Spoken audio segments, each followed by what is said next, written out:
Uno de los autores más importantes de la filosofía contemporánea es Arthur Schopenhauer. No solamente porque se enfrenta a una de las tesis más fuertes, más potentes en la filosofía moderna y filosofía contemporánea, Hegel.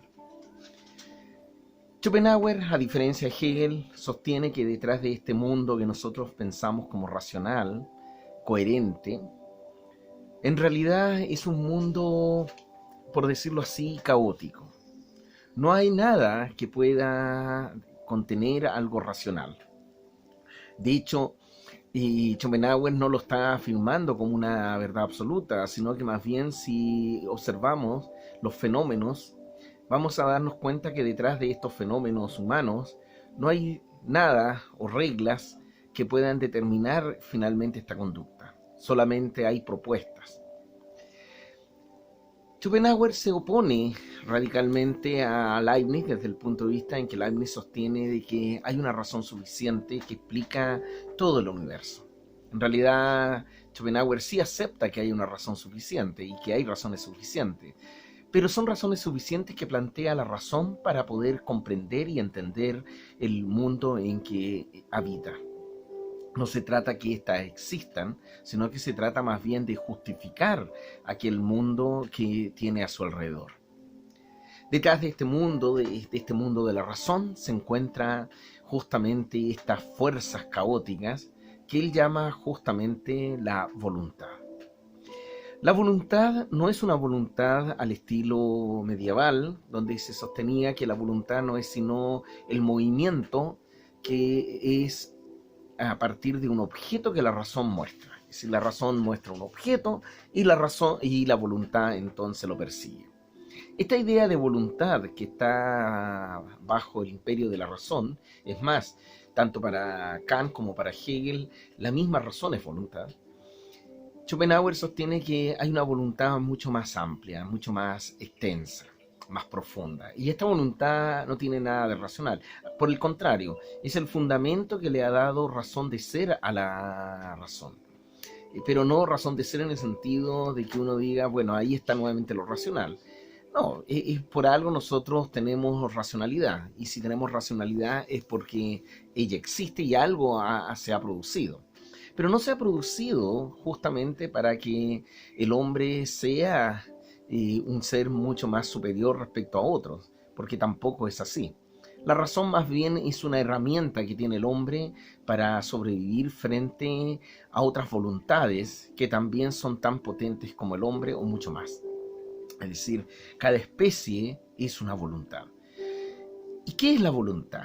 Es una fuerza irracional que lo único que desea, si es que hay un deseo, es desear vivir, mantenerse en la vida.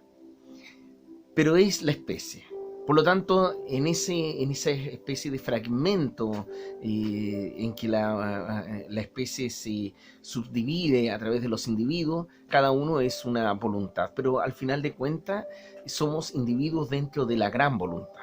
Es por eso que incluso cuando hemos de morir, esta voluntad vuelve, esta energía que es individual, vuelve a esta especie de voluntad universal o voluntad de la especie. Es un juego extraño, a lo mejor incluso en Schopenhauer hay algo de poético, pero es una poesía al estilo Edgar Allan Poe, algo terrorífica, porque en realidad detrás de todos nuestros actos racionales no hay más que actos irracionales o conductas irracionales. Nosotros, por lo tanto, luchamos para racionalizar lo que no tiene racionalidad. Un ejemplo de ello es el amor. ¿Cuántas veces nosotros dirigimos nuestra vida en función de este bello sentimiento? De hecho, lo encontramos un sentimiento sublime. Pero detrás del amor no hay más que pura pasión. Y esa pasión es tan potente que ni siquiera sabemos por qué apareció. Simplemente nos enamoramos y definitivamente justificamos ese amor. Es más, es tan tremendamente fuerte esta pasión que yo puedo ser una persona muy racional, muy coherente, y sin embargo muy intelectual, de algún modo lo hacemos desde el punto de vista que organizamos, proyectamos nuestra vida. Y sin embargo, si ese amor nos falla o ese amor se va, esta persona puede perder de algún modo la cabeza. ¿Por qué razón? Porque pierde el sentido de la vida. Porque el sentido de la vida no era sino a partir de aquello que se había producido, desde el sinsentido. Esta persona se enamora, se vuelve loco, se embriaga y racionaliza todas las conductas dentro de esta estructura. Pero cuando esta pasión se marcha o daña, definitivamente todo lo racional va a justificar aquel daño. Es ahí que las personas muchas veces actúan de manera totalmente extraña. Pero en realidad lo que nos ha de extrañar es que seamos tan racionales. Eso es lo que nos está planteando Arthur Schopenhauer. Esta voluntad, entonces, siendo la fuerza más profunda de la naturaleza, no tiene más remedio que hacernos existir. Y es aquí donde nuestra forma de pensar choca con esta voluntad. Nosotros tratamos de darle un sentido a la vida, de darle una razón de ser a la vida. Pero si la miramos en las profundidades, esta razón de ser, este sentido de ser, no es sino más bien desesperación. La desesperación de tratar de tener una razón suficiente o un sentido de la vida que pueda justificar aquello que hacemos. Pero detrás de todo esto no hay nada. Solamente una fuerza vital que brota desde las profundidades. Es como el impulso vital de Henri Bergson, este Alain Vité, que definitivamente lo único que hace es hacernos vivir. Ahora, ¿por qué la razón? Porque tal vez somos la especie más débil, y por ser la especie más débil tenemos que racionalizar. Si miramos los demás especies, los otros individuos de otras especies, ellos no han requerido la tecnología que nosotros queremos. Entonces, ¿qué es la tecnología? La tecnología no es sino la herramienta para sobrevivir. Sin embargo, nosotros la racionalizamos de tal manera que nosotros entendemos como la técnica como parte de la historia y la historia como progreso. Es ahí justamente donde Schopenhauer se opone a Hegel. Hegel pensaba que la historia era progreso, la historia era avance, y una de las pruebas de ella era la tecnología. Veamos ustedes que el espíritu en ese sentido se va elevando. La misma idea de progreso y de idealismo que tiene Kant. Schopenhauer finalmente se percata de que eso realmente no es así. No hay una historia en la voluntad. La voluntad siempre ha sido, es y será. Y por lo tanto, la historia que nosotros vemos o la historia que pretendemos construir no es sino la apariencia de esta razón que trata de darle sentido a los fenómenos y a sus acciones, a sus propias acciones humanas. En ese sentido, Schopenhauer ha pretendido defender y refutar a Kant.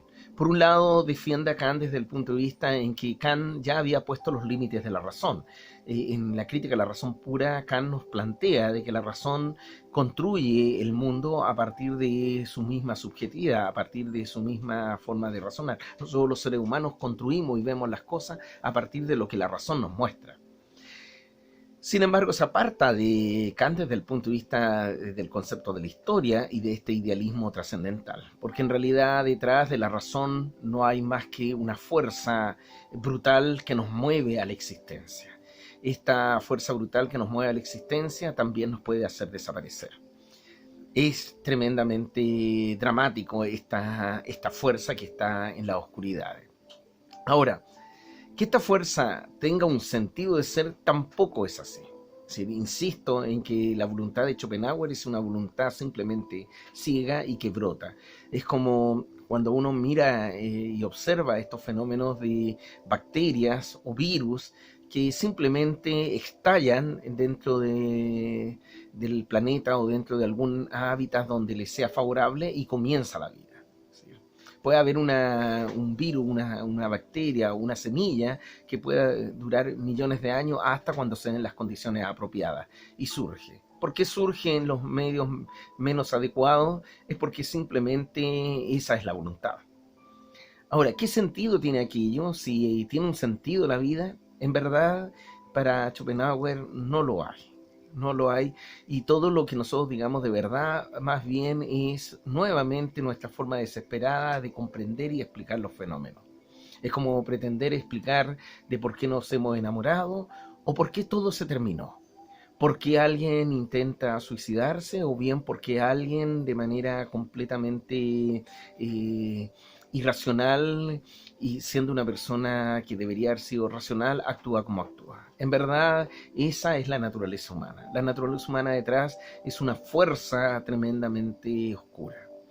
Si nosotros lo miramos desde un punto de vista más fantástico, como en la Guerra de las Galaxias, tendríamos que decir que el lado claro de la fuerza es muy pequeña al lado de este lado oscuro que comprende todo el universo. Es decir, de algún modo no se trata que este lado oscuro tampoco sea un lado malo. Dentro de esa fuerza, de esta voluntad, no existe el bien ni el mal, solamente existe. El bien y el mal son conceptos que nacen dentro de la razón. Y es por eso que Schopenhauer, para poder sustentar la teoría de la moralidad humana frente a esta fuerza universal, ciega, irracional, que nos lleva a simplemente a desear, aparece el sentimiento de compasión. Pareciera ser que Schopenhauer, desde este punto de vista, sostendría que la única fuerza que hace que toda la ética humana sea lo que es y que tenga un sentido de ser para poder conservarnos, es que seamos compasivos. Es lo que podríamos entender hoy día también empático y por lo tanto una persona que tiene que velarse por otro. No es porque en realidad sea nuestro deseo natural, y sin embargo es la única posibilidad que tenemos para sobrevivir y tener esa herramienta fundamental para existir. Alguien podría pensar entonces que detrás de la filosofía hay algo de la filosofía de Schopenhauer, algo pesimista o fatalista. Tal vez lo sea, algunos lo han clasificado así. Por mi parte, yo pienso que Schopenhauer, dentro de su genialidad, nos ha pretendido mostrar lo débil y que somos los seres humanos y esta isla racional que somos. Por lo tanto, esta isla racional que somos es la que nosotros llamamos el mundo. Y justamente representamos el mundo tratando de escapar de esta voluntad que no es sino nuestro propio ser.